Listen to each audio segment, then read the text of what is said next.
Le mois dernier, nous nous sommes retrouvés le 4. 5 jours plus tard, les Français se rendaient aux urnes et dans la foulée, le président de la République a dissous l'Assemblée nationale.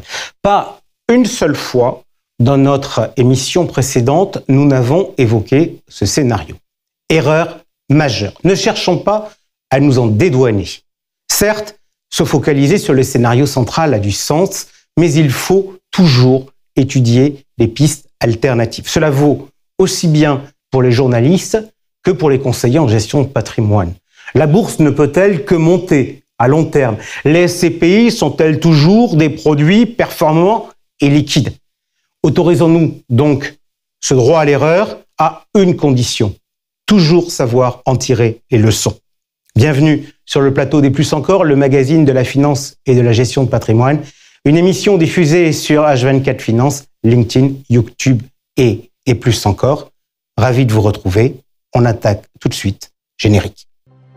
La Française, concepteur de solutions d'investissement alliant performance et durabilité, vous présente et Plus Encore.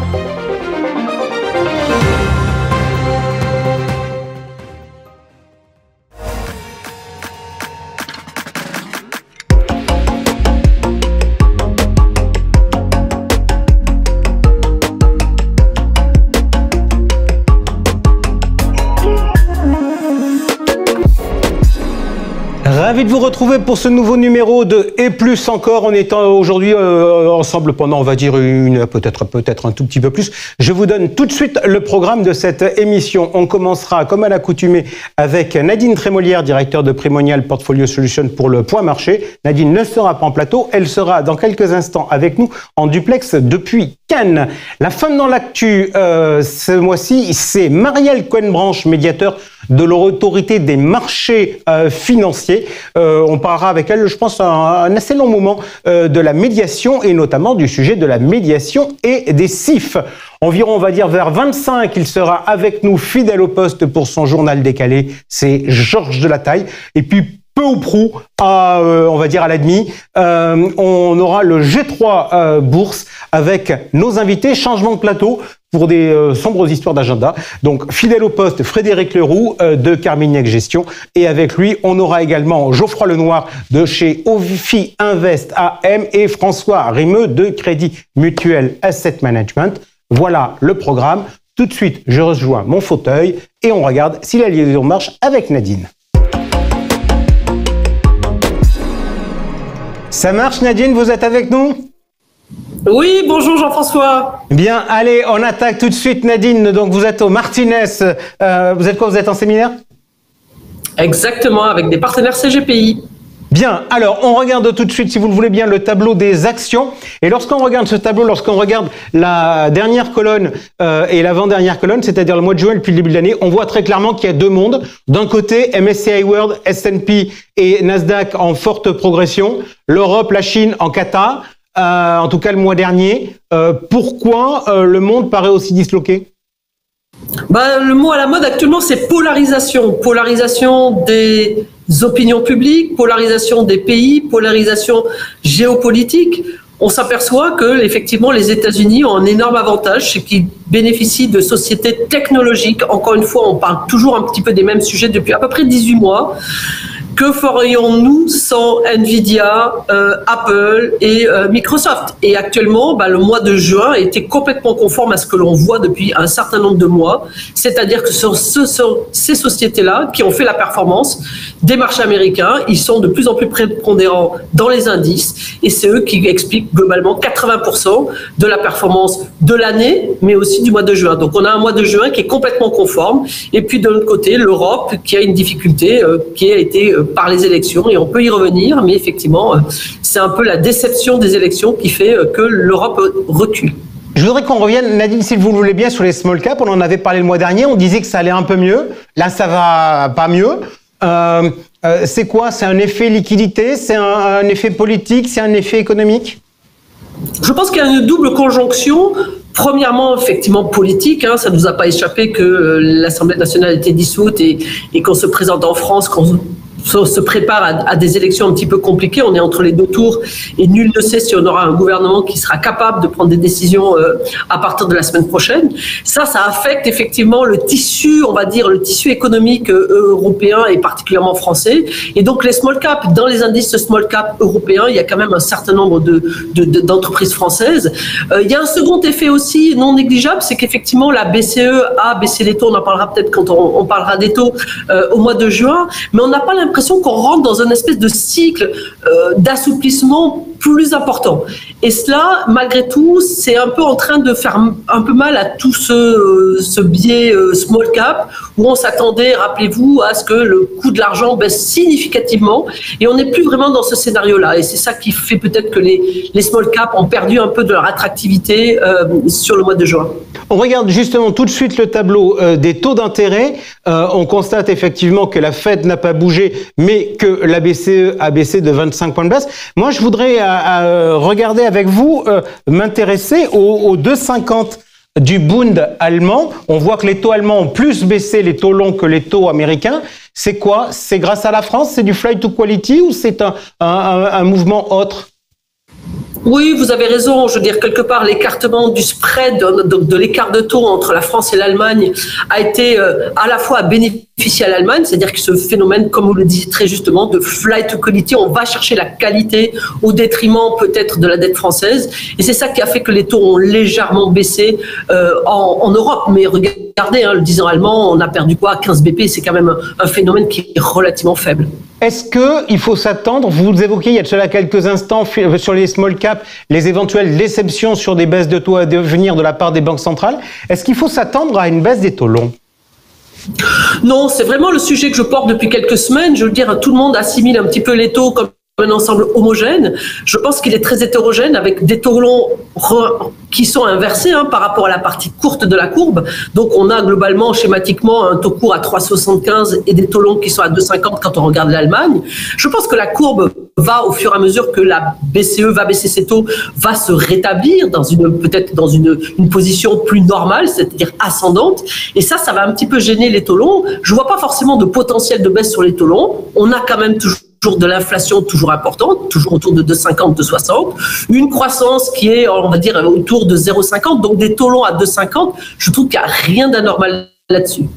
Ok, je voudrais maintenant qu'on passe à l'allocation d'actifs. L'allocation d'actifs qui progresse sur le mois de 1,1%, c'est exactement comme le mois dernier. D'ailleurs, la hausse, la performance s'est faite sur les 2 derniers mois. Quels sont les contributeurs à la performance en ce mois de juin? Si je vous parle de la technologie, je pense que vous ne serez pas surpris. On avait switché depuis 2 mois sur un fonds pur techno qui effectivement a fait 10% sur le mois de juin, donc qui a contribué à plus de la moitié ou à peu près à la moitié de la performance de notre profil. On avait aussi de l'émergent qui a pas trop mal marché. Et puis le détracteur, c'est comme je vous le disais, légèrement les small caps.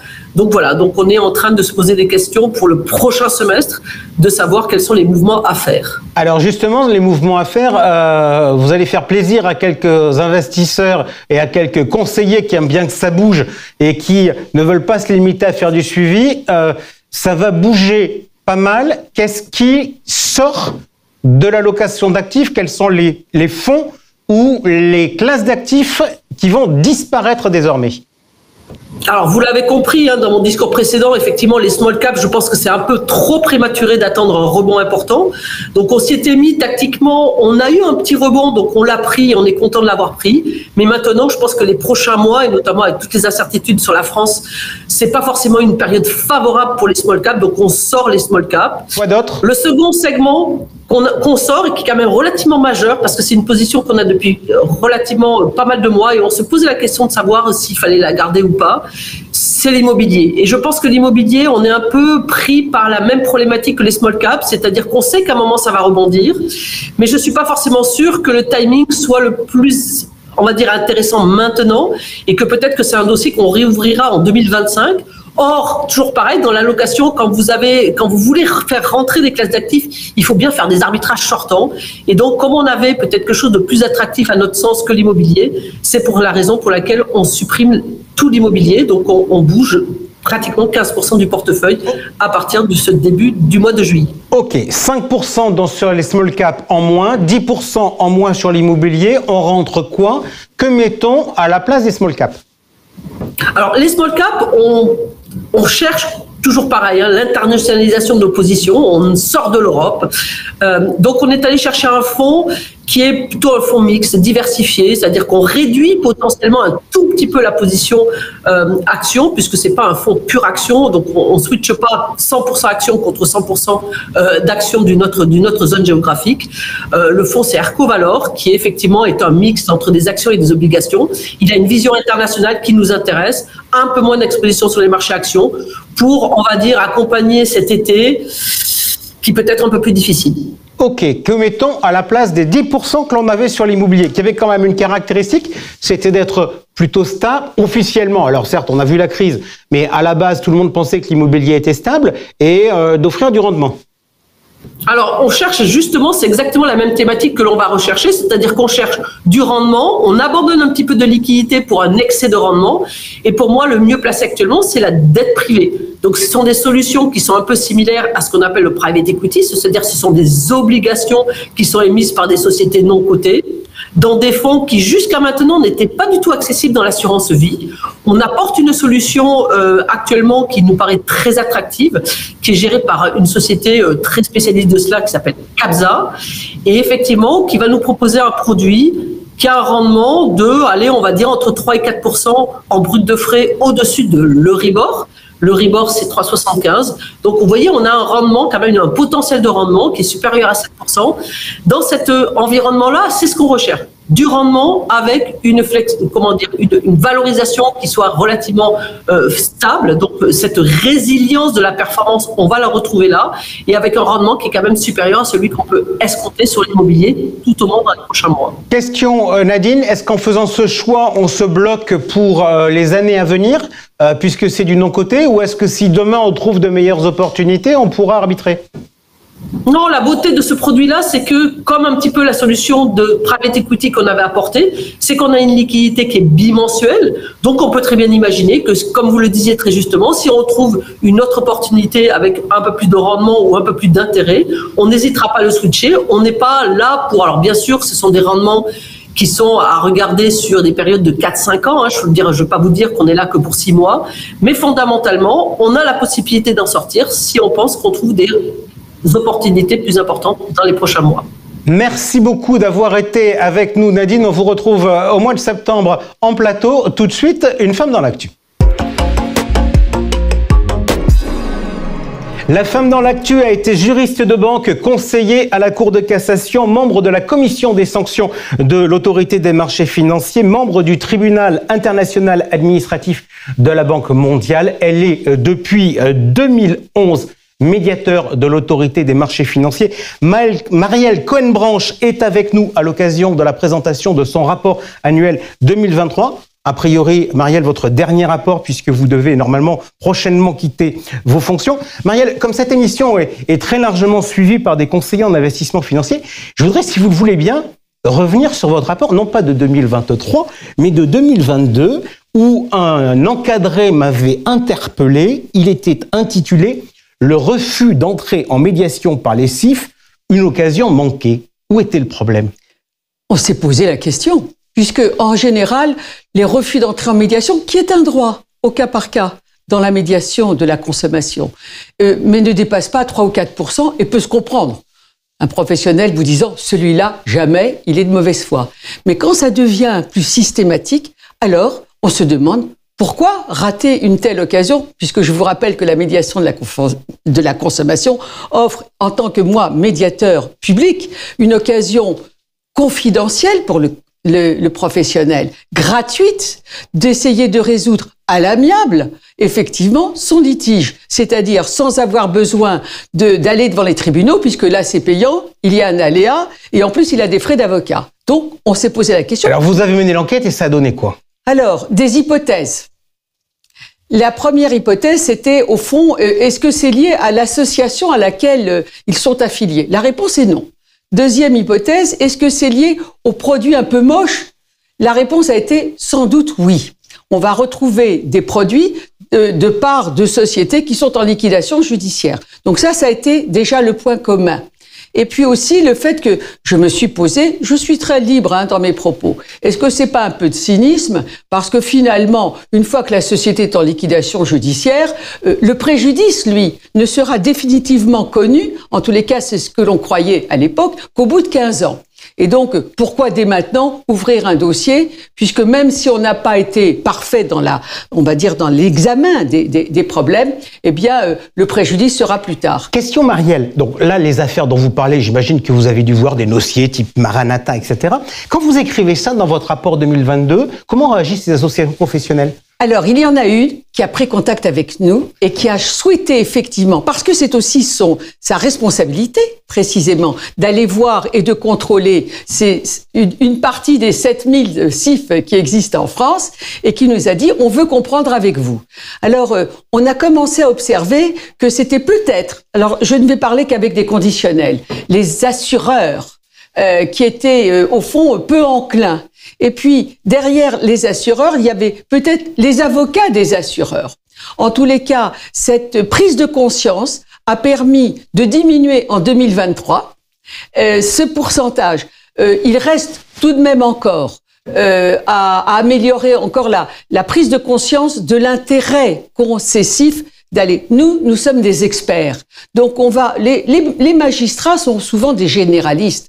Et donc on peut effectivement, on va dire, mieux équilibrer ce qui peut, au fond, être dû à un aléa des marchés ou être dû à des dysfonctionnements. Et donc, de ce point de vue-là, nous avons, et j'en suis heureuse, vu diminuer le nombre des refus. Mais il reste encore un progrès, puisque, au fond, il y a encore 25% des cas où on a un refus. Et puis, je voudrais aussi attirer leur attention. Quand vous refusez d'entrer en médiation, la confidentialité n'a pas commencé à jouer. Donc, le refus est un droit, mais je vais transmettre ce dossier au service d'enquête. Ok, je voudrais qu'on rentre, puisqu'on voit des affaires, je citais tout à l'heure Maranatha, mais il y en a d'autres, et d'ailleurs elles sont mentionnées dans votre rapport 2022, sur le sujet du préjudice. Parce que dans la pareille situation, comment vous faites pour rentrer en médiation? C'est vrai que quand on a une société qui est en dépôt de bilan, on ne connaît pas le préjudice immédiatement. C'est ce que l'on pensait depuis très longtemps. C'est-à-dire que le préjudice n'était ni actuel ni certain, parce que il fallait attendre la fin de la liquidation judiciaire qui intervient souvent au bout de 15 ans. Mais ça commence à changer. Beaucoup de liquidateurs judiciaires vont entrer en contact effectivement avec les créanciers pour leur donner des informations, pour dire « ça y est, j'ai examiné le dossier » et quelquefois au bout de 2 ou 3 ans seulement, vont pouvoir dire « vous, créanciers, vous ne toucherez que 5 à 10%. » Et on voit apparaître, et ça il faut que les CIF le sachent, des cas où effectivement des tribunaux de première instance, et on sera attentif à ce que disent les cours d'appel maintenant, vous disent « donc, je condamne dès maintenant à payer une somme donnée qui correspond à 80 ou 50% du préjudice, parce que nous sommes sûrs qu'au moins ce pourcentage-là ne sera pas effectivement remboursé par la vente des actifs. En pratique, si on doit résumer d'un point de vue pédagogique, comment ça marche la médiation? J'ai l'obligation d'informer mes clients de l'existence des différents médiateurs. Vous êtes compétente pour quel type de litige et comment se passe une médiation? Alors, si je veux faire très court, je suis compétente quand l'AMF est compétente. Voilà, mais une fois qu'on a dit ça, il faut aller un petit peu plus loin. D'une part, nous ne sommes compétents, c'est-à-dire le service de médiation, mais étant entendu que moi je ne suis pas du tout une salariée de l'AMF, je suis indépendante, je suis nommée par le président pour des mandats, et vous l'avez rappelé maintenant près de plus de 12 ans, mais si effectivement un consommateur, quel qu'il soit, on va dire, le domaine marchand. Mais pour tous les domaines marchands, c'est un droit qui a été conféré par une directive européenne qui a organisé la mission des médiateurs. Et donc, il faut déjà rester en amiable. Il faut avoir ensuite, effectivement, tenté, et c'est normal, une réclamation écrite préalable auprès de son professionnel. Et si ça relève de la compétence de l'AMF, c'est-à-dire les placements financiers.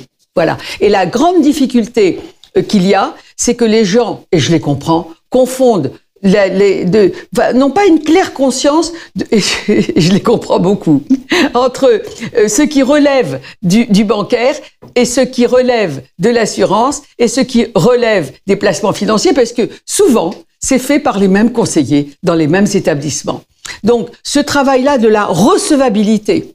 Et puis ensuite, si c'est bien dans mon secteur, j'ai une équipe de 6 juristes talentueux qui vont examiner effectivement si, au regard de la responsabilité civile, s'il y a une faute, oui, non, et s'il y a un préjudice, oui, non, qui est causé par cet éventuel dysfonctionnement. Et dans un cas sur 2, je fais une proposition, et je suis suivi en moyenne à 95%, et donc ça reste gratuit. Disons-le, l'AMF ne connaît pas le nom des professionnels qui entrent en médiation avec moi. Je voudrais qu'on regarde 2 petites secondes votre rapport 2023. Lorsque je regarde dans le détail, je vois que dans les litiges les plus importants, il y a le PEA, mais ça c'est quelque chose que vous aviez fait noter de longue date. Dans les tendances nouvelles, je vois l'immobilier et les cryptos. Vous pouvez m'en dire plus ? Voilà. Alors, vous avez raison. S'il y avait une conclusion à retenir, c'est qu'on a un tassement des thématiques classiques, et vous avez cité, mais ça reste tout de même mon premier secteur de litige, le PEA, puis l'épargne salariale et les ordres de bourse, bien naturellement, mais la conjoncture et peut-être aussi les questions technologiques ont conduit à une double conséquence, c'est-à-dire 2 secteurs nouveaux pour lesquels j'ai enregistré un doublement des demandes. C'est d'une part la pierre papier, à cause de la conjoncture immobilière, c'est-à-dire les SCPI et le crowdfunding immobilier, et puis d'autre part, les litiges liés aux cryptoactifs qui ont également doublé globalement, même si les dossiers recevables, eux, ont stagné. Alors si on revient effectivement à la pierre papier, j'ai envie de dire, les gens ont cru investir directement dans l'immobilier, mais ils ont investi dans un placement financier. Est-ce que vous avez noté des problématiques de commercialisation sur la pierre papier dans les litiges que vous avez vus? Ou est-ce que c'est des choses de nature différente? On va dire que la plupart du temps, aujourd'hui, pour les SCPI, je dirais pas la même chose pour les cryptoactifs. Pour les SCPI, l'essentiel, ce n'est pas la commercialisation. Parce que ce sont des produits long terme, ils ont investi il y a très longtemps, et donc ils ne se souviennent plus, effectivement, ou c'est trop tard, de la façon dont ça a été commercialisé, d'autant plus qu'ils l'ont peut-être reçu par héritage. Donc pour l'essentiel, les litiges que je reçois tournent autour de pourquoi je n'arrive pas à vendre mes parts de SCPI, de peur que la baisse s'aggrave, et au fond, pourquoi ça prend si longtemps? Et pourquoi, si je dois résumer, problème de décote de la vente, du prix de la part, et problème de délai. Et là, on va surtout faire de la pédagogie. Et c'est vrai que peut-être que ça a été mal commercialisé, mais il faut aussi savoir que moi, je raisonne comme le ferait un juge, ce que j'ai été au regard de la charge de la preuve. Si on ne me donne pas les documents commerciaux à partir desquels on leur a dit pas de problème, allez-y, moi je ne peux pas. Si j'avais effectivement, si en revanche on me donne un document commercial et que je vois que le document est déséquilibré, alors là je peux venir faire un reproche aux professionnels. Je voudrais me mettre du côté de l'épargnant. On a commencé notre échange du côté professionnel. Certains épargnants reprochent à la médiation le fait de finalement, on ne traite que des cas ponctuels par la confidentialité que vous avez évoquée tout à l'heure et que vous ne travaillez que pour des cas spécifiques et pas pour l'intérêt général. Est-ce que vous répondez aux gens qui vous disent ça? Alors, d'abord, la mission, c'est d'abord de résoudre un cas individuel. Je suis d'abord là pour ça. Mais quand je vois que c'est répétitif ou au contraire, que c'est peut-être pas si répétitif, mais on peut en tirer des leçons générales. J'ai pris l'initiative, à titre tout à fait personnel, depuis exactement 10 ans, de dire avec mon équipe, tiens ben voilà, ça pourrait aider soit les professionnels, piqûre de rappel, soit les consommateurs pour éviter de venir, au fond, me demander ma proposition.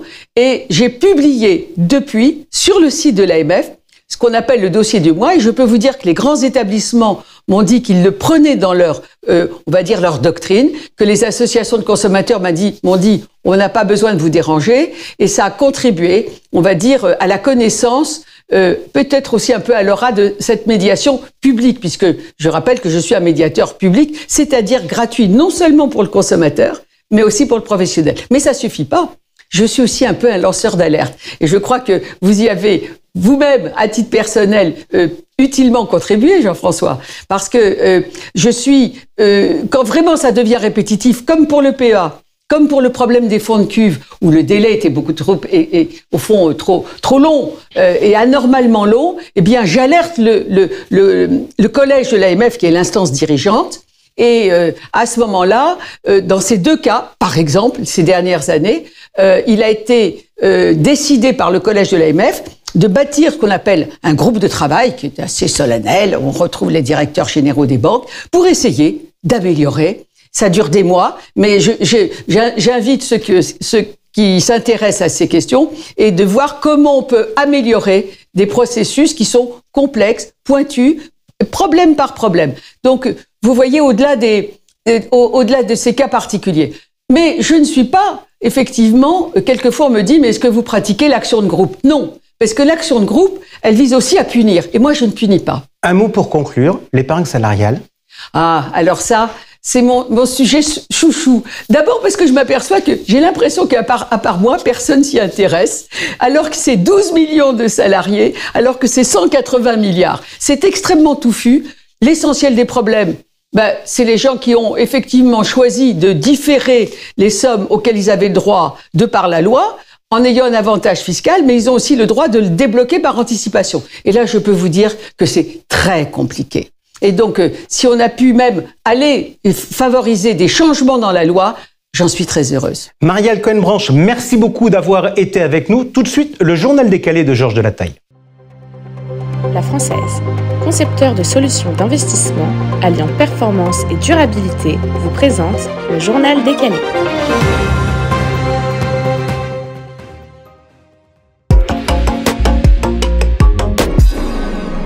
Commençons ce journal décalé par une question. Quels sont les placements préférés des Français? La hausse des taux d'intérêt, les crises géopolitiques, les élections, les réformes n'ont eu aucun impact. Le livret A reste, comme toujours, indétrônable, suivi loin derrière par l'assurance vie et par le PEA. On constate quand même une nouvelle tendance depuis le Covid. Les Français font de plus en plus d'épargne de précaution, c'est une épargne qui soit facilement utilisable, donc principalement du livret A et du LDDS. Ça se voit dans les chiffres de collecte de ces produits, même s'ils sont aussi tirés par leur taux très attractif grâce à l'inflation qui a rendu les rémunérations beaucoup plus attractives. Il ne faut pas oublier aussi depuis le 1er juillet l'arrivée d'un petit nouveau, Jean-François, le PEAC ou le plan d'épargne avenir climat qui a été lancé par Bruno Le Maire. Il fonctionne tellement bien que nous sommes le 2 ou 3 juillet, 2 juillet, ça commence bien, et aucune banque ne le propose. Cette tendance, elle pourrait au moins relancer un débat. Est-ce que les sociétés qui proposent des produits au CGP vont leur proposer de distribuer un livret? Alors, vous dites relancer un débat. Dans votre texte, vous aviez écrit un vieux débat. Et j'ai été censé réagir sur le mot vieux pour me poser la question si finalement vous n'êtes pas un peu vieux, mon cher Georges. Bon, soit. Alors non, mais pourquoi je vous dis ça? Parce qu'en fait, j'entends tout votre discours, mais dans les placements qui ont quand même absolument la forme, il y a un truc dont on ne parle quasiment jamais, c'est quand même les cryptos, qui aujourd'hui, il y a plus de détenteurs de cryptos dans notre pays que de détenteurs d'actions. Et faudra peut-être un beau jour qu'on en parle, parce que c'est un placement qui a aujourd'hui une réelle dynamique. Écoutez, je vous donne rendez-vous dans un an, et on verra, on sera tous les deux encore plus vieux. Et en parlant de vieux, je vais vous parler d'un produit, d'un pacte qui a 20 ans, le pacte Dutreil.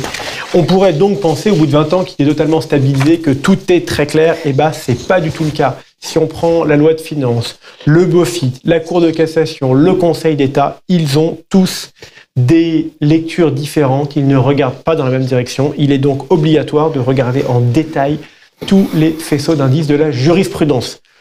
Qu'est-ce qu'on a comme cas pas clair? Je vais en citer quelques-uns. 1. Le type de sociétés qui sont concernées par ce pacte. Les sociétés civiles sont normalement exclues, on le sait bien, et pourtant, certains ont réussi à trouver un petit trou de souris pour les faire accepter. La notion de holding animatrice est aussi pas bien claire. Qu'est-ce que c'est qu'une holding animatrice? Quelle durée? Quel type d'animation? La possibilité de faire un pacte au moment de la donation, toujours pas clair, à quel moment le pacte doit être fait. Et de même, le respect de l'engagement de détention. Je ne peux donc vous donner qu'un conseil, bien faire appel à un expert pour vous faire accompagner pour la mise en place d'un pacte du travail. Ok. Cela dit, 20 ans, en termes de stabilité, de règles, etc., on est quand même très largement soumis à ce qui va se passer d'un point de vue politique et on va suivre ça avec attention. On en parlera d'ailleurs tout à l'heure avec nos invités sur l'impact sur les marchés. Je vais vous parler d'un autre sujet politique, c'est un sujet de politique européen et de la RIS. On en a tellement parlé que je serais même incapable de vous dire combien de fois. Et on a aussi parlé le mois dernier d'un sujet qui est très clair, une demande entre autres de la CSCA, c'est de faire une pause sur la réglementation. Mais quand on regarde les dernières déclarations, et entre autres celle de Patrick Montagnier, qui était secrétaire général adjoint de la CPR et qui vient d'être nommé représentant de la Banque centrale européenne au Conseil de surveillance prudentielle, il dit que la RIS qui a été votée ne sera qu'une étape, que ce n'est pas terminé et que le texte va encore évoluer. La question est, évolution, ok, mais dans quel sens? Bien malin qui saura, surtout quand on vient de voir les dernières élections européennes, avec les différentes forces ou différents équilibres qui sont en train de changer en Europe. D'autres informations justement concernant l'Europe? Oui, on va rester en Europe, pas du tout sur la réglementation, mais sur les attentes des CGP en termes de société de gestion. Une étude du Fundamental Group nous donne de nombreuses informations et il faut vraiment être super agile pour plaire à tous. Pourquoi? Parce que les Allemands, qu'est-ce qu'ils cherchent? Eux, ils veulent des gestionnaires qualitatifs, la fameuse qualité allemande, des gestionnaires analytiques qui offrent une large éventail de produits, alors que les Anglais, eux, qu'est-ce qu'ils veulent? Ils veulent qu'un track record, ils ne croient que sur le passé.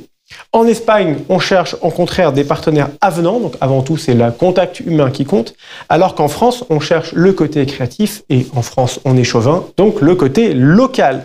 En Italie, encore autre point de vue, on cherche des partenaires mondiaux avec la gamme la plus large possible.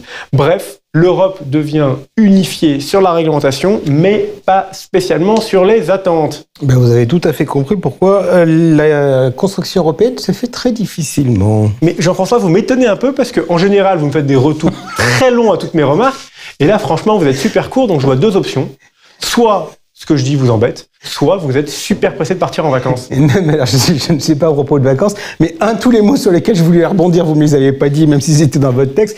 Et puis deux, on va être très honnête, je garde quelques forces pour une émission spéciale qu'on fera demain et où on refera le match, on donnera la parole aux journalistes et on parlera de l'actualité de l'épargne avec Cédric Decoeur de Radio Patrimoine, Aurélie Fardot, journaliste indépendante, et Jérémy Gatignol de Citywire. Je ne sais pas combien de temps on y passera demain, mais en tout cas, on va, une fois cette émission terminée, aller se reposer un tout petit peu et pour être en forme demain, tout de suite, on attaque notre débat, c'est le G3 Bourse.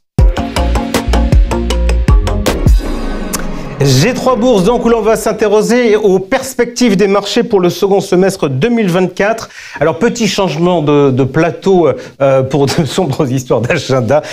Il est en tout cas toujours fidèle avec nous, c'est Frédéric Leroux, responsable de l'équipe Cross Asset Management de Carmignac Gestion. Avec nous également pour le Crédit Mutuel Asset Management, il est stratégiste donc du Crédit Mutuel Asset Management, c'est François Rimeux qui est avec nous aujourd'hui en lieu et place de Jean-Louis Dehaye.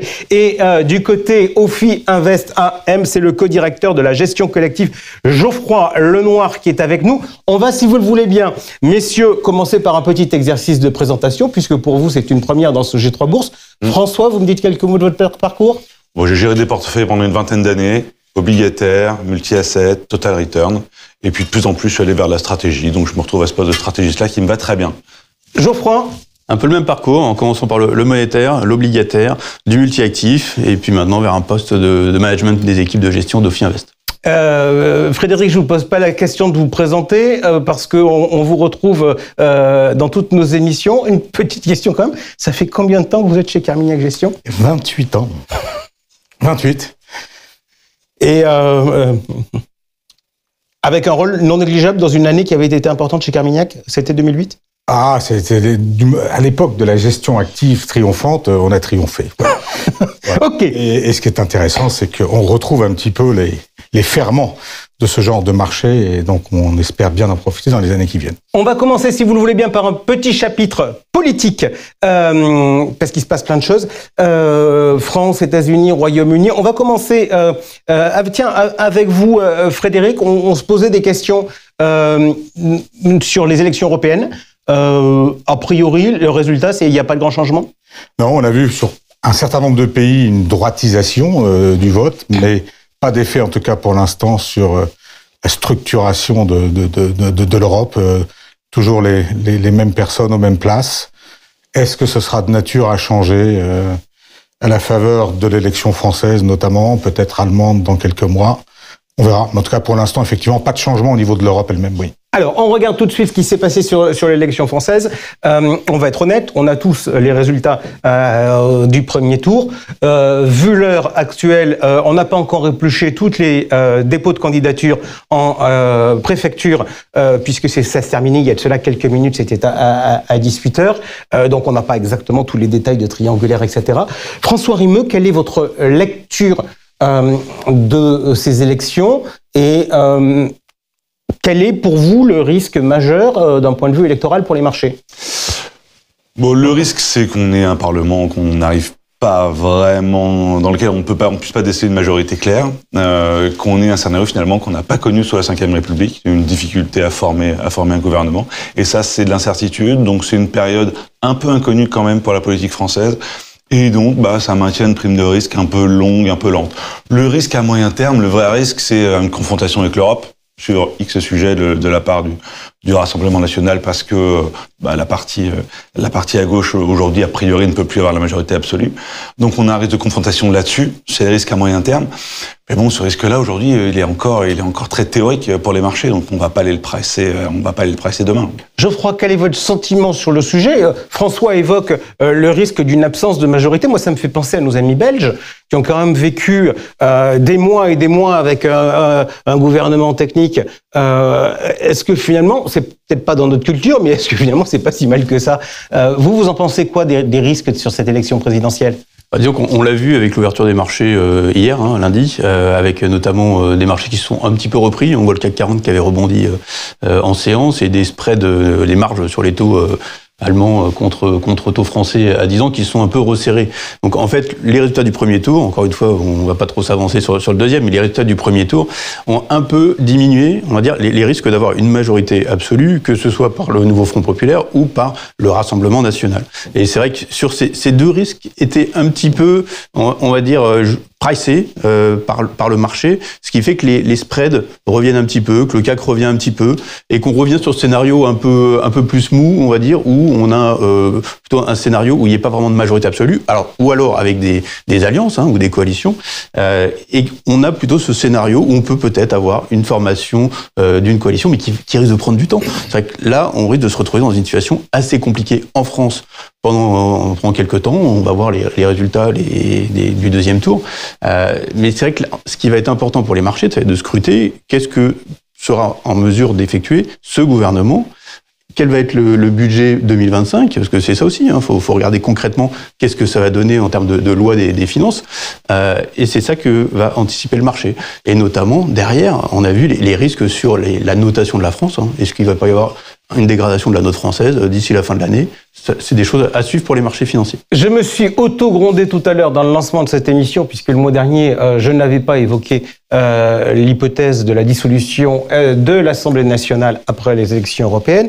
Donc, je vais creuser les scénarios extrêmes. Est-ce que, Frédéric Leroux, le vrai risque pour le marché français, c'est pas l'élection législative, ça serait que, dans un éclair de génie politique, le président de la République démissionne? Ben si, ça sera un petit peu la continuité de ce qui était exprimé par François, à savoir une cohabitation avec un Premier ministre qui n'est pas le représentant d'une majorité claire. On ne connaît pas. Si ça conduit à une situation complètement ingérable, il est probable que le président décide de cela, donc d'une démission, compte tenu de la façon dont il a suivi les résultats de l'élection européenne. On peut considérer que c'est une possibilité. Et on a cru comprendre, lorsque les marchés ont cru que cette démission arriverait dans la foulée de l'élection législative, on a cru comprendre que c'était la crainte des marchés, puisque c'est là qu'ils ont le plus stressé apparemment. Je pense pas que ce soit un base case, comme on dit, un cas de base, mais c'est une possibilité à regarder forcément. Ok, on a tous entendu, quand on a écouté les experts ces derniers jours, de voir les différents scénarios qui existaient, le scénario à la Liz Truss, le scénario à la Giorgia Meloni. Le fait de parler de Liz Truss m'amène à venir vers vous, François Rimeux, pour vous poser une question. Il y a prochainement des élections au Royaume-Uni. Est-ce qu'il faut s'inquiéter des résultats ? Normalement, non. Normalement, tous les sondages sont dans le même sens. Victoire des travailleurs de manière assez facile, assez nette. Et normalement, un budget qui sera à peu près normal. Donc pas trop dépensier. Et on voit bien que le syndrome de Liz Truss est encore très présent dans le monde politique anglais. Donc normalement, pas vraiment d'impact. Et donc pas d'impact non plus sur la BOE et sur le marché des taux courts anglais. Geoffroy Lenoir, je viens maintenant vers vous et on va traverser, si vous le voulez bien, de l'Atlantique pour parler de l'élection américaine. L'autre jour, quand on a échangé pour préparer cette émission, vous m'avez dit je vais regarder avec intérêt le premier débat entre Donald Trump et Joe Biden. Vous n'avez pas été déçu? Non, c'est ce qu'on disait l'autre fois. C'est vrai que c'était un débat assez attendu, puisque c'est vrai que le premier à la course à la présidence avec l'élection qui aura lieu au mois de novembre. Et c'est vrai qu'on pouvait avoir quelques inquiétudes sur la qualité du débat et sur le fait que Joe Biden soit vraiment, on va dire, en position de vraiment être crédible vis-à-vis d'un Donald Trump qui est toujours très aguerri, on va dire, sur ce type d'exercice. Et on l'a constaté, et c'est vrai que Joe Biden a pas forcément réussi le test. On a vu que depuis ce débat, les intentions de vote dans les sondages ont beaucoup évolué en faveur de Donald Trump, à tel point que certaines personnes imaginent que Joe Biden pourrait laisser sa place à quelqu'un d'autre, à un autre candidat. Ça vous paraît crédible? Ça vous paraît de nature à inquiéter ou à rassurer les marchés? Disons, ce qui est plutôt intéressant, c'est que et Donald Trump et Joe Biden sont bien connus des marchés, ils ont tous les deux exercé la présidence. Donc, en fait, il n'y a pas tellement de zone vraiment d'inconnu total. On sait ce que donnerait un Donald Trump à la présidence, même s'il changera, il fera pas la même chose que ce qu'il a fait. Et Joe Biden, c'est vrai que l'inquiétude aujourd'hui, c'est vrai est-ce qu'il est en capacité d'avoir un nouveau mandat de 4 ans. Donc, voilà, mais il serait dans une continuité. Donc non, ça inquiète pas plus que ça les marchés. Ce qui est sûr, c'est que Donald Trump qui revient en force, on va dire, dans les sondages, ça remet plus de poids sur un scénario un peu plus protectionniste côté américain, et ça rebat un petit peu les cartes au niveau des 3 grosses zones géographiques mondiales. François Rimeux, votre sentiment sur l'élection américaine, qu'est-ce qui vaut mieux pour les marchés? Je pense que en fait, ça change pas grand-chose, dans le sens où les marchés se mettent à presser Trump de manière de plus en plus probable, et que Biden se maintienne pour perdre ou soit remplacé par quelqu'un, soit d'inconnu, soit comme Kamala Harris, dont finalement personne ne veut dans le Parti démocrate, ça fait la même chose, Trump gagnera à la fin. Donc in fine, la question qui compte, c'est quelle probabilité on met sur l'élection de Trump, et aujourd'hui, elle semble quand même assez élevée. Il est en tête partout, les swing states, etc. Et l'impact que ça a derrière sur les parties longues de courbe, les primes de terme, où est-ce qu'on met les primes d'inflation à long terme, etc. C'est ça qui va compter. Alors, on va y revenir. Frédéric, moi, je voudrais vous entendre sur le sujet un peu des politiques et des populations. Là, on entend dire la réponse sur les marchés, c'est peu ou prou, à la marge. Geoffroy nous dit il y aura plus de protectionnisme d'un côté. François nous dit que il y aura quelques mouvements, mais c'est pas flagrant. Est-ce que finalement, il n'y a pas quelque part une sorte de similitude dans la relation entre les politiques et les populations? Et je vais prendre une approche historique. Le dernier cycle d'inflation qu'on a connu, c'était à la fin des années 70. Et de ce cycle-là, on en est sorti par Reagan et Thatcher. Est-ce que Reagan et Thatcher peuvent exister aujourd'hui? Non. Alors, non, parce que en fait, Reagan et Thatcher sont arrivés après 10-15 ans d'inflation. Et les peuples cherchaient de l'efficacité économique pour sortir de ça. Aujourd'hui, admettons qu'on ait une période d'inflation qui ressemble à cette période-là, des années 70. On en est qu'au tout début, et je vois pas beaucoup de peuples qui demandent que les autorités les maltraitent. Je pense qu'au contraire, on est plus dans la demande d'empathie, d'inclusion, d'éthique, que de recherche d'efficacité pure. Et donc, tant qu'on n'aura pas atteint un niveau de ras-le-bol insupportable lié à l'inflation ou à l'inefficacité économique, on ne demandera pas, on n'élira pas des gens qui seront là pour nous faire souffrir. Geoffroy Lemoine, est-ce que ça, pour vous, vous dites qu'il y a un changement important dans ce qu'on appelle le policy mix entre les budgets de l'État, les politiques monétaires, etc. Est-ce qu'aujourd'hui, ce sont les États qui ont désormais la main, notamment de par leur politique budgétaire?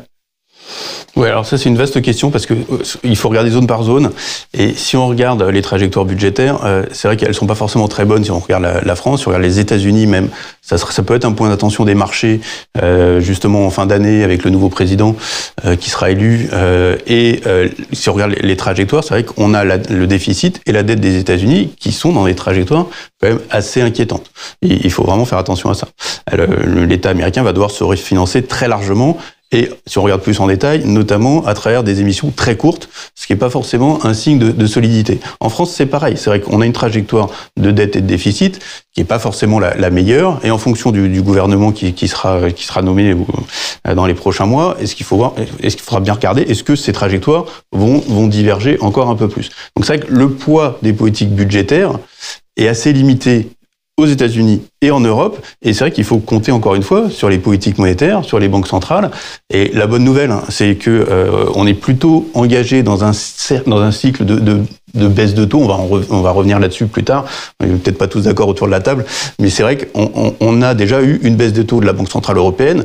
La logique serait qu'on en ait encore d'autres à suivre. Donc, c'est plutôt ce côté politique monétaire qui est encore le plus présent par rapport aux politiques budgétaires. Alors, vous me répondez ça, François. Moi, je veux vous interroger sur les politiques budgétaires et notamment sur l'ampleur des déficits, les montants à financer et le rôle des agences de notation. On a vu que la France a été dégradée par Standard & Poor's, peu ou prou sans effet sur les spreads, à la différence de ce qui s'est passé au moment de l'élection. Est-ce que, pour vous, l'ampleur de ces déficits est problématique ? En France, oui, elle est problématique. Elle est problématique et en fonction de ce qui se passera lors des élections et du gouvernement qu'on aura, on aura ou pas une confrontation avec l'Union européenne, potentiellement le FMI à un moment, etc. Ça peut arriver. Donc oui, elle est problématique dans le cas de la France. Le cas américain est évidemment très spécial.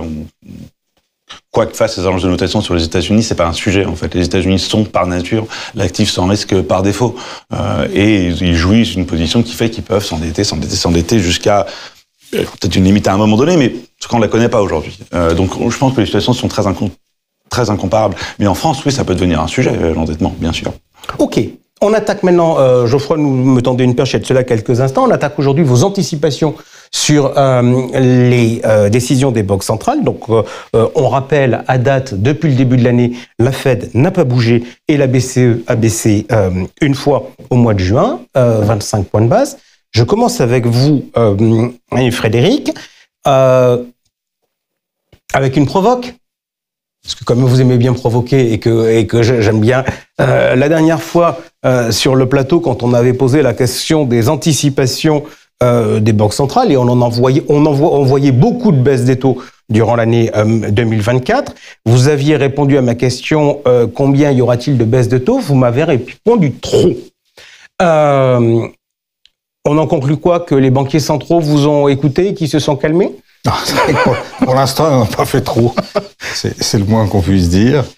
Moi, ce qui est intéressant dans tout ce questionnement qu'on a toujours à l'égard de que vont faire les banquiers centraux, je pense que les banquiers centraux sont de moins en moins dans la croyance que ce sont eux qui décident du niveau des taux.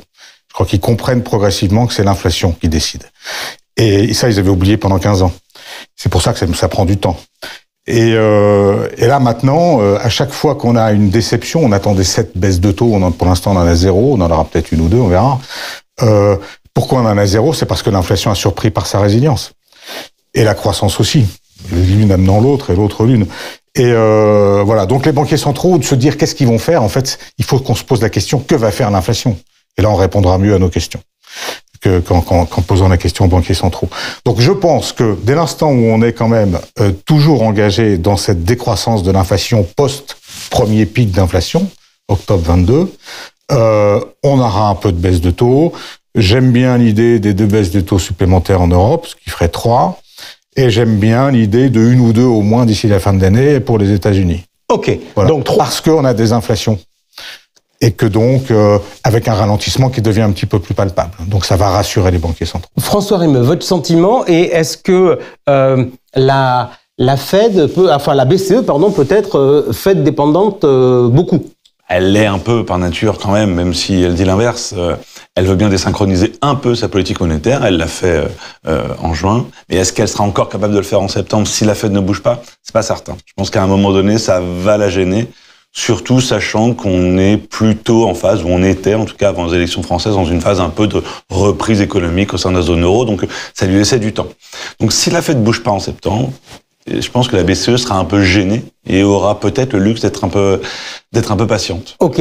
Combien vous anticipez de baisse de taux d'ici la fin de l'année sur la Fed et sur la BCE? Je pense que ça va dépendre de la Fed surtout, et ça va dépendre des 2 prochains prix d'inflation. Si on écoute un peu en filigrane ce qu'ils racontent, ils ont besoin d'être rassurés sur le chemin de l'inflation. Ça veut dire quoi? C'est a priori 3 chiffres d'inflation qui soient compatibles avec leur cible. On en a eu un, le dernier chiffre est très bon. On a 2 rapports qui arrivent. Si on a 2 bons rapports en ligne, oui, on peut avoir une baisse en septembre de la Fed. Si on a une mauvaise surprise sur l'inflation et un marché de l'emploi qui tient, la Fed, elle va encore gentiment repousser comme elle l'a fait X fois. Et tant que l'économie tient, elle a raison. Geoffroy Lenoir, vos anticipations et question subsidiaire. On a vécu une certaine époque où les banquiers centraux étaient super vigilants à ce qu'on ait une forward guidance, c'est-à-dire qu'on sache ce qui allait se passer dans les mois qui viennent pour qu'il n'y ait pas de surprise sur les marchés. Est-ce que ça, on peut considérer que c'est en tout cas ponctuellement totalement oublié?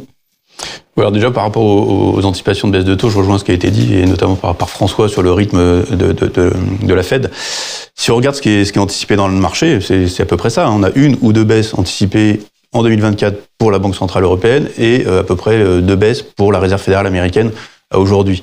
C'est vrai que la forward guidance, c'est vrai qu'on oublie un petit peu. C'est vrai qu'aujourd'hui, les banquiers centraux l'ont dit, ils sont data dependent. C'est-à-dire qu'ils vont regarder l'inflation au mois le mois et essayer de tirer le trait à un horizon assez court, en fait. Donc on n'a pas une vue très précise sur les niveaux d'inflation à 12-24 mois. Et il faut être très vigilant par rapport à ça. C'est vrai que les banquiers centraux vont ajuster le tir. Maintenant, notre vue chez OFI Invest, c'est 1 à 2 baisses de taux d'ici la fin de l'année pour les 2 banques centrales. Question technique, parce que on n'a pas de forward guidance, donc on essaie d'en trouver, on essaie de trouver de se rattacher à des choses. L'un des réflexes que l'on a, c'est de regarder les dots, c'est-à-dire après les réunions de la Fed, pour voir comment ça évolue, ces points qui nous donnent les indications de manière anonyme des différents membres, votants ou non votants d'ailleurs. C'est un bon outil à regarder ou c'est un truc pour amuser les journalistes? Alors c'est un peu pour amuser. Et la Fed a communiqué X fois en disant... Parce qu'il y a eu un moment où le marché se collait quasiment aux dots. Et puis la Fed a expliqué, mais arrêtez de vous coller aux dots, ça sert à rien, c'est qu'une collection de votes indépendants, ça ne veut pas dire que c'est ce que va faire la Fed, etc. Donc ils ont mis un peu quand même en demeure de pas trop leur donner de poids. Cela étant, c'est pas inintéressant quand même dans la dynamique. Et la dynamique la plus intéressante, à mon sens, aujourd'hui, c'est la dynamique et la hausse sur les doses de long terme. Donc on voit bien que c'est un gros débat. C'est quoi la croissance potentielle de long terme? Est-ce qu'on est en phase de revoir en hausse le R-star, etc. Et donc tous ces débats-là, ça tourne aussi autour justement de ce risque qu'on met sur les parties longues de courbe, sur la prime inflationniste de long terme qui aujourd'hui est très faible dans le marché. Donc c'est pas inintéressant quand même à regarder dans ce que ça implique derrière comme problématique pour la Fed à un moment. Geoffroy Lenoir, je me tourne vers vous. Est-ce que la crise inflationniste est derrière nous? Alors le pic d'inflation qu'on a connu à 10%, pour nous, oui. On est sur une trajectoire de désinflation qui est quand même assez solide. On voit qu'on a fait un beau parcours, notamment avec la remontée des taux directeurs côté États-Unis et côté Europe. Et on revient sur des niveaux d'inflation qui sont plus soutenables. Donc si on regarde, il reste un bout de chemin à faire, surtout aux États-Unis. On voit que les derniers kilomètres sont les plus durs, mais qu'on est toujours sur cette tendance désinflationniste. On garde cette vue de désinflation qui devrait perdurer pour plusieurs raisons. C'est vrai que déjà, on voit il reste encore quelques facteurs spécifiques, un peu idiosyncratiques comme on dit, sur les données d'inflation qu'on vient d'avoir au cours des derniers mois, notamment des effets de base sur les prix de l'assurance, sur les réparations auto, et ça devrait gentiment, on va dire, faire baisser l'inflation dans les prochains mois. Puis on voit que les tensions sur le marché du travail ont baissé et que notamment aussi toute la structure de coûts sur les entreprises, finalement, est pas forcément si importante que ça. Donc on a des facteurs qui nous laissent penser que l'inflation aux États-Unis doit gentiment revenir vers la cible des 2. Alors elle restera peut-être au-dessus, vers les 2,5, 2,5, 3. Mais on n'est pas dans un scénario où finalement il y aura un dérapage côté États-Unis. Et côté Europe, pour nous, on est déjà revenu quasiment à la cible des 2%. Frédéric Leroux, je me tourne vers vous, parce que je vous ai régulièrement en plateau, donc je connais vos théories, et je voudrais essayer de démêler deux phrases que vous m'avez dit tout à l'heure. Vous m'avez dit, je pense qu'il va y avoir des baisses de taux. Vous m'avez dit, les banques centrales sont désormais dépendantes que de l'inflation. Je pense que l'on est dans un environnement de désinflation, donc les banques centrales vont baisser leurs taux, plus ou moins d'ici la fin de l'année. Mais vous m'aviez dit également le premier pic d'inflation. Où est-ce que vous en êtes sur votre théorie d'une inflation durable? Alors donc on termine ce premier pic par une partie descendante qui cherche son bas et que dans les trimestres qui viennent, on reverra une deuxième jambe voir le jour. Alors sur la compréhension d'une inflation durable, donc au-delà de la conjoncture qu'on a pu connaître jusqu'en 2022, je pense que c'est la prise en compte de grandes tendances structurelles qui permet de comprendre pourquoi on peut avoir une inflation durable, cyclique, pendant encore, on va dire, une bonne décennie. Au-delà de la pure analyse macroéconomique, conjoncturelle, business cycle, ce qui est important, c'est la démographie, qui est de moins en moins épargnante, donc qui permet de moins en moins d'investissement, toutes choses égales par ailleurs, donc moins de productivité. C'est la géopolitique qui se tend, et on a toujours historiquement un lien entre une géopolitique tendue et des tendances inflationnistes. C'est le pool de main-d'œuvre vraiment peu cher des pays émergents qui est un peu moins disponible qu'il a pu l'être à une certaine époque. C'est la transition énergétique qui occasionne un coût considérable pour l'énergie et donc rapproche la période actuelle de celle des années 70 où le pétrole était l'un des facteurs majeurs de cette inflation. C'est tout ça qui est à prendre en compte. Et puis la sociologie. On ne veut pas souffrir, je l'ai dit tout à l'heure, donc on va avoir des politiques ou des policy mix monétaires, budgétaires, qui seront plutôt en soutien de l'activité, donc inflationniste. L'élection américaine qui arrive, avec vraisemblablement Trump gagnant, c'est beaucoup d'inflation par moins d'immigration, donc des salaires plus élevés, des tarifs douaniers massifs qui vont augmenter les prix d'un certain nombre de productions, et c'est la volonté forte et de plus en plus claire de refaire une supply side économie, un peu à la façon de Reagan, il y a un certain nombre d'années, qui sera extrêmement inflationniste. On va pas s'échapper de cette inflation. Il y a à la fois les tendances structurelles qui sont maintenant vers l'inflation et les aspirations populaires qui y vont. Comment vous réagissez, François, vous? Moi, j'aime bien cette théorie. Quand on analyse les choses de manière empirique et quand on regarde les cycles du passé sur l'inflation, c'est difficile d'avoir des données très longues. On a des papiers de recherche qui existent sur l'économie britannique où des études ont été faites sur les 5 derniers siècles. On arrive à retrouver des indices de prix à différentes périodes. Et on se rend compte que le phénomène de vague inflationniste est un phénomène hyper classique et qui s'explique pour des raisons comportementales, pour des raisons d'effet de base, pour des raisons géopolitiques, etc. Il y a plein de choses derrière qu'on peut mettre, mais ce phénomène de vague se répète dans le temps. Donc moi, je suis sensible à ça. Effectivement, je pense qu'aujourd'hui, c'est un risque qui est assez largement sous-évalué par le marché, ce risque d'inflation. On voit bien que les swaps d'inflation de long terme, aujourd'hui, sont quasiment sur le même niveau de là où ils étaient en 2013-2014 aux États-Unis, quasiment la même chose en zone euro. Donc, on ne voit pas grand-chose là-dessus et on ne voit rien sur les primes de terme, sur les parties longues de courbe. Pour moi, c'est la partie du marché qui soutient tout le reste, en fait. Pardon, est-ce que le problème des anticipations des marchés, c'est pas que les marchés, ils ont vraiment une mémoire de que dalle, quoi? Ils se rappellent la veille et encore, c'est pas sûr. Sur l'inflation, c'est un peu construit structurellement comme ça. La cible de long terme des banques centrales est à 2%, donc le marché va aller coller des swaps d'inflation autour de 2%, parce que les banques centrales sont encore vues aujourd'hui comme crédibles pour atteindre leur cible à long terme. Donc c'est comme ça qu'on réfléchit. Maintenant, je suis sensible à tout ce qui a été dit tout à l'heure par Frédéric, donc le risque d'inflation existe réellement. La deuxième onde, il existe. Et aujourd'hui, il semble être très peu probabilisé par le marché, en fait, là-dessus. Les banques centrales sont toujours vues comme très crédibles, mais est-ce que ça mérite pas quand même une petite prime Geoffroy Lenard. Après, la question, c'est est-ce que on est dans un nouveau régime, on va dire, où l'inflation reste structurellement au-dessus de la cible des 2%, ou est-ce qu'on va avoir un deuxième pic? Et c'est vrai que ce deuxième pic, aujourd'hui, il paraît difficile à voir si on n'a pas un choc vraiment conjoncturel, comme on a pu connaître au cours des dernières années, avec le Covid, avec la guerre en Ukraine. On peut avoir d'autres chocs, on ne peut pas les deviner, mais aujourd'hui, si on regarde avec les données qu'on a aujourd'hui, c'est vrai qu'on peut avoir une inflation qui reste structurellement un petit peu au-dessus des 2%. Question justement Frédéric, je voudrais qu'on parle des bénéfices des entreprises, parce que quand on regarde qu'est-ce qui fait le prix, notamment sur les marchés actions, c'est le niveau des taux d'intérêt, mais c'est aussi la performance économique des entreprises. Comment la juger parce que finalement, on s'était dit, l'inflation, c'est pas bon pour les entreprises. Et on n'a pas l'impression d'avoir une très forte dégradation des marges, bien au contraire. Oui, non, c'est vrai. Moi, je suis pas là pour l'expliquer, je sais pas. C'est pas franchement ma partie, mais c'est clair que tout le monde a été surpris en bien par les marges des entreprises. On a tous cru que l'inflation allait un petit peu inverser le miracle des 15 années passées où la désinflation, notamment menée par des augmentations salariales très faibles, avait expliqué, au moins a posteriori, la hausse des marges des entreprises. On pensait que l'inflation allait casser cette dynamique. Ça n'a pas été le cas, en tout cas pas pour l'instant. Ce qui justifie d'ailleurs toujours l'optimisme des marchés, et on en reparlera peut-être après, ou peut-être dès maintenant, le fait que ces marchés sont quand même de plus en plus étroits dans leur hausse, menés, tirés, poussés par quelques valeurs dont le marché continue de penser que la croissance des résultats peut se poursuivre, voire s'amplifier dans les mois qui viennent. Ok. Est-ce qu'il faut s'inquiéter, François, de la situation effectivement des techs, notamment des 7 magnifiques qui en ont perdu une en route, qui a arrêté de rouler, ou qui a roulé à sens inverse? Non, on a un phénomène qu'on a déjà connu par le passé, un phénomène de concentration des performances très forte, phénomène de domination de la tech américaine totale sur le marché. Alors, à ce point-là, je pense qu'on l'a rarement vu, mais on a eu des phénomènes de concentration comme ça dans les années 30. On en a vu évidemment au moment de la bulle tech, etc. Donc c'est un truc qu'on a déjà connu.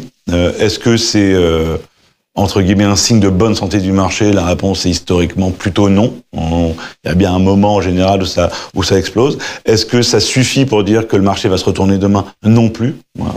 Ce phénomène de, est-ce qu'on peut appeler ça une bulle? J'appellerais pas ça une bulle parce qu'il y a des vrais profits. Nvidia, il y a des profits gigantesques derrière, etc. La question ça change de 2000.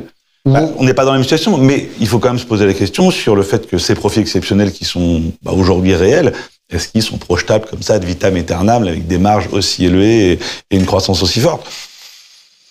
On peut être songeur, hein. Okay, mais c'est très difficile de lutter contre ça et de se remettre en face. Là, on voit un risque. Je voudrais qu'on essaie justement, avant qu'on passe aux positions d'allocation d'actifs, de regarder les risques qu'on n'a pas évoqué. Geoffroy, je me tourne vers vous. Il y a un risque aujourd'hui qui vous semble être un risque à regarder de près, vous me diriez quoi? C'est vrai qu'il y en a plusieurs. C'est les risques géopolitiques. C'est vrai qu'on n'en parle plus forcément beaucoup ces derniers temps. On se concentre sur la politique pure, on va dire, que ce soit aux États-Unis, en Europe ou au Royaume-Uni. Mais c'est vrai que la politique et la géopolitique, les deux ensemble, c'est vrai que ça peut être source de risque d'ici la fin de l'année. Donc il faut vraiment avoir un œil dessus. Et notamment, on en parlait tout à l'heure, c'est vrai qu'une démission de Macron, alors c'est pas notre scénario, pourrait rebattre les cartes même à l'échelle européenne. Ok. Risque géopolitique à regarder. Frédéric Leroux, ouais. Quel est le risque que vous auriez envie de regarder de près? Il y a le risque structurel de redémarrage inflationniste avec son impact sur les taux d'intérêt et donc notamment sur toutes ces valorisations hyper tendues des Magnificent Seven et d'un petit peu plus. Ce sont ces valeurs de croissance avec des valorisations très élevées qui souffriront le plus de la hausse des taux, de la même façon que ça s'est passé en 2022 ou dans les années 70. Les entreprises continuent à gagner beaucoup d'argent, mais leur valorisation était tellement élevée que l'effet de la hausse des taux sur les profits futurs, enfin la valorisation des profits futurs était plus important que la capacité des entreprises à gagner de l'argent. Et un risque plus conjoncturel qui est celui, je pense, donc d'un retournement de la politique monétaire japonaise. On sait très bien que les taux bas japonais ont nourri la spéculation sur beaucoup d'autres marchés, un gros yen carry trade. Je pense que ce serait un événement de liquidité en plus de certains autres plus techniques qui empêcheront probablement les actifs risqués de continuer à bien performer. Et vous trouvez la BOJ pas bonne en forward guidance? Parce que j'ai un peu le sentiment qu'ils sont quand même assez vigilants dans leur communication. Ils sont coincés par l'évolution de l'inflation. Eux aussi, ils découvrent que c'est l'inflation qui décide dans les deux sens.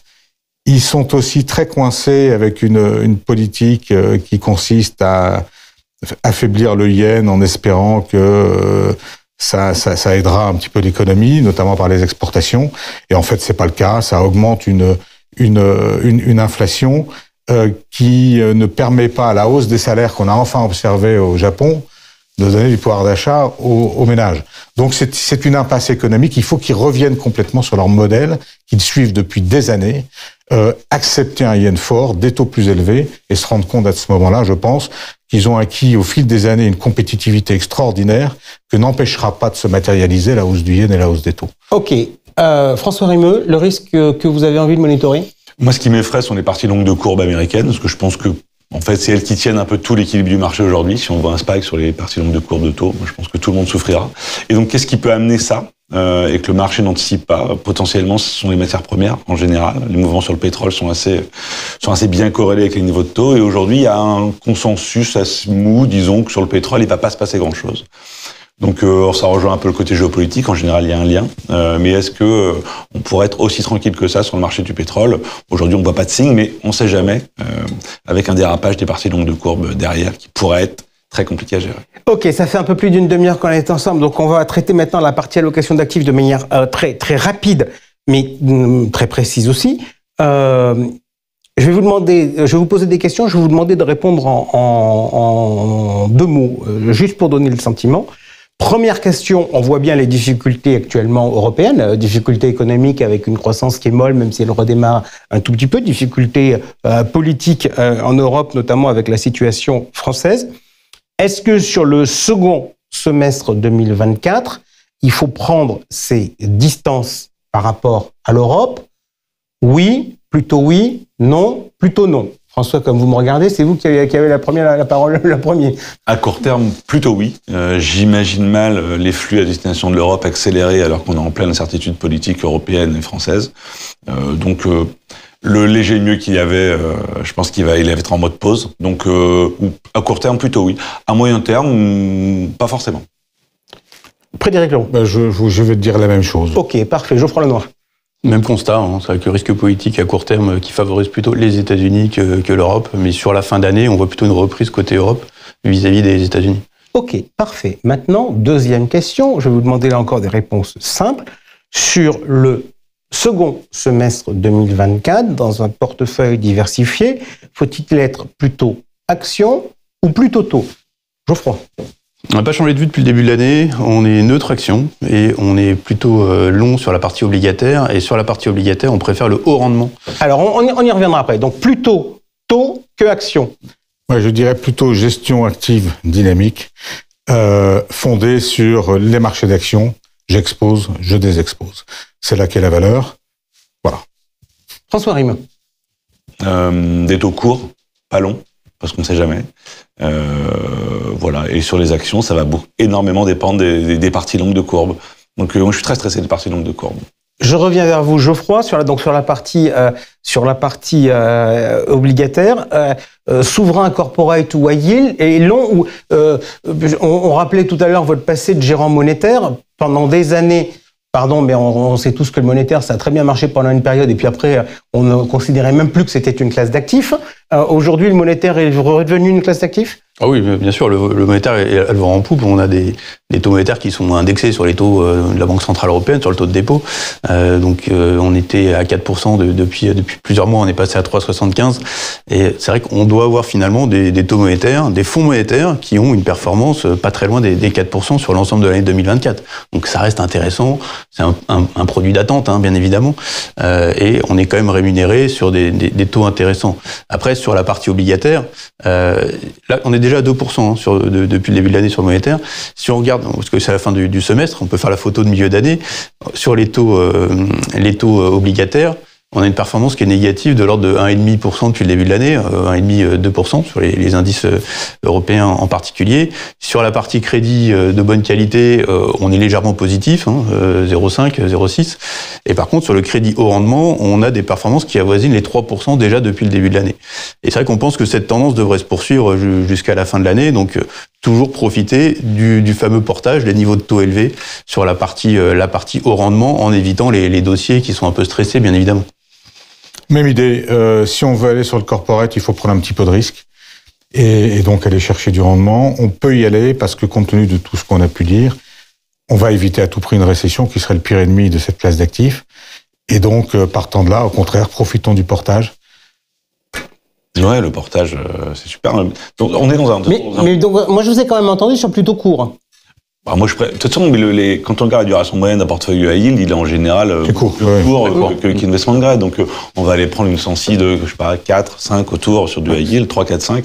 Et c'est assez court. Plutôt que d'aller prendre de la duration longue, oui, je préfère ça. Les sociétés sont une forme financière qui est bonne. Oui, elles ont pu se refinancer depuis le début de l'année assez largement, donc les risques ont baissé sur cette classe d'actifs. Ok, on en passe donc du coup du côté des actions, ou plutôt growth ou plutôt value, Frédéric Leroux? Alors, barbell, c'est-à-dire que on a fait les performances depuis fin 2022 sur les valeurs de croissance, notamment ces belles valeurs de techno américaines. Si on croit comme moi qu'à un moment ou un autre, la hausse des taux redémarre à la faveur d'une deuxième vague d'inflation, il faut au contraire réduire un petit peu ce poids-là et donc déjà se prépositionner vers des choses qui profiteront d'un environnement plus favorable à la value. Donc ça veut dire aller peut-être un peu moins aux États-Unis, un peu plus en Europe, un peu plus au Japon, un peu plus en Asie globalement. Chercher de la cyclicité économique et de la sous-valorisation. En Europe, on a tout ce qu'il faut en sous-valorisation. Il en reste encore au Japon malgré son très beau parcours.